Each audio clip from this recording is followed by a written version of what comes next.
Section 1, The World as I See It, 28 essays. Essay number 1, The Meaning of Life. What is the meaning of human life, or of organic life altogether? To answer this question at all implies a religion. Is there any sense, then, you ask, in putting it? I answer, the man who regards his own life and that of his fellow creatures as meaningless is not merely unfortunate, but almost disqualified for life. The world as I see it. What an extraordinary situation is that of us mortals. Each of us is here for a brief sojourn. For what purpose, he knows not, though he sometimes thinks he feels it.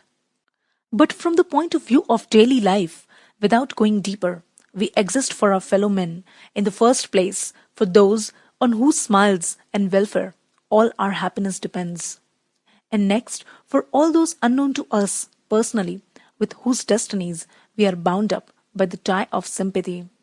100 times every day I remind myself that my inner and outer life depend on the labors of other men, living and dead, and that I must exert myself in order to give in the same measure as I have received and am still receiving. I am strongly drawn to the simple life and am often oppressed by the feeling that I am engrossing an unnecessary amount of the labor of my fellow men. I regard class differences as contrary to justice and, in the last resort, based on force. I also consider that plain living is good for everybody, physically and mentally. In human freedom, in the philosophical sense, I am definitely a disbeliever. Everybody acts not only under external compulsion, but also in accordance with inner necessity. Schopenhauer's saying that a man can do as he will, but not will as he will, has been an inspiration to me since my youth up, and a continual consolation and unfailing wellspring of patience in the face of the hardships of life, my own and others. This feeling mercifully mitigates the sense of responsibility, which so easily becomes paralyzing, and it prevents us from taking ourselves and other people too seriously. It conduces to a view of life in which humor, above all, has its due place. To inquire after the meaning or object of one's own existence, or of creation generally, has always seemed to me absurd from an objective point of view. And yet, everybody has certain ideals which determine the direction of his endeavors and his judgments. In this sense, I have never looked upon ease and happiness as ends in themselves. Such an ethical basis I call more proper for a herd of swine. The ideals which have lighted me on my way and time after time given me new courage to face life cheerfully have been truth, goodness, and beauty. Without the sense of fellowship with men of like mind, of preoccupation with the objective, the eternally unattainable in the field of art and scientific research, life would have seemed to me empty. The ordinary objects of human endeavor, property, outward success, luxury, have always seemed to me contemptible. My passionate sense of social justice and social responsibility has always contrasted oddly with my pronounced freedom from the need for direct contact with other human beings and human communities. I gang my own gait and have never belonged to my country, my home, my friends, or even my immediate family with my whole heart.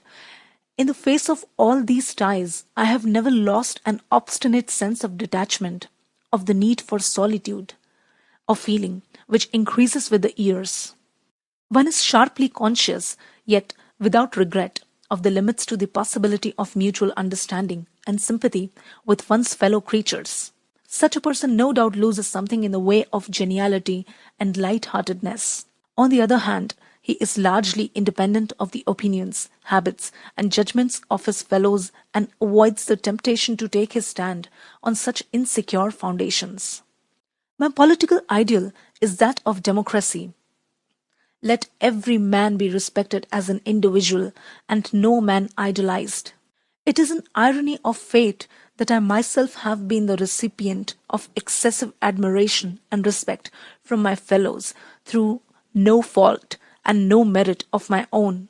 The cause of this may well be the desire, unattainable for many, to understand the one or two ideas to which I have with my feeble powers attained through ceaseless struggle. I am quite aware that it is necessary for the success of any complex undertaking that one man should do the thinking and directing and, in general, bear the responsibility. But the led must not be compelled. They must be able to choose their leader. An autocratic system of coercion, in my opinion, soon degenerates. For force always attracts men of low morality, and I believe it to be an invariable rule that tyrants of genius are succeeded by scoundrels. For this reason, I have always been passionately opposed to systems such as we see in Italy and Russia today.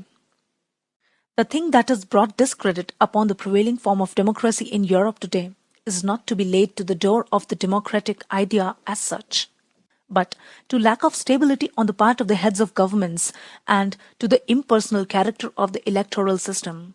I believe that in this respect, the United States of America have found the right way. They have a responsible president who is elected for a sufficiently long period and has sufficient powers to be really responsible.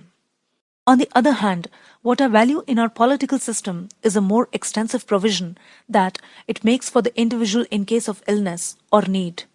The really valuable thing in the pageant of human life seems to me not the state, but the creative sentient individual, the personality.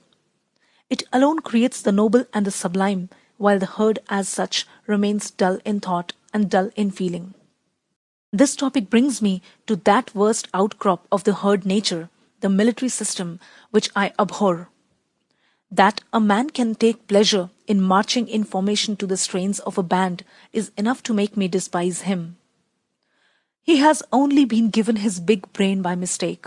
A backbone was all he needed. This plague spot of civilization ought to be abolished with all possible speed. Heroism by order, senseless violence, and all the pestilent nonsense that does by the name of patriotism, how I hate them. War seems to me a mean, contemptible thing. I would rather be hacked in pieces than take part in such an abominable business. And yet so high, in spite of everything, is my opinion of the human race, that I believe this bogey would have disappeared long ago, had the sound sense of the nations not been systematically corrupted by commercial and political interests acting through the schools and the press. The fairest thing we can experience is a mysterious. It is the fundamental emotion which stands at the cradle of true art and true science. He who knows it not and can no longer wonder, no longer feel amazement, is as good as dead, a snuffed out candle. It was the experience of mystery, even if mixed with fear, that engendered religion. A knowledge of the existence of something we cannot penetrate, of the manifestations of the profoundest reason and the most radiant beauty, which are only accessible to our religion in their most elementary forms. It is this knowledge and this emotion that constitute the truly religious attitude. In this sense, and in this alone, I am a deeply religious man. I cannot conceive of a God who rewards and punishes his creatures, or has a will of the type of which we are conscious in ourselves. An individual who should survive his physical death is also beyond my comprehension. Nor do I wish it otherwise. Such notions are for the fierce or absurd egoism of feeble souls. Enough for me, the mystery of the eternity of life and the inkling of the marvelous structure of reality, together with the single-hearted endeavor to comprehend a portion, be it never so tiny, of the reason that manifests itself in nature.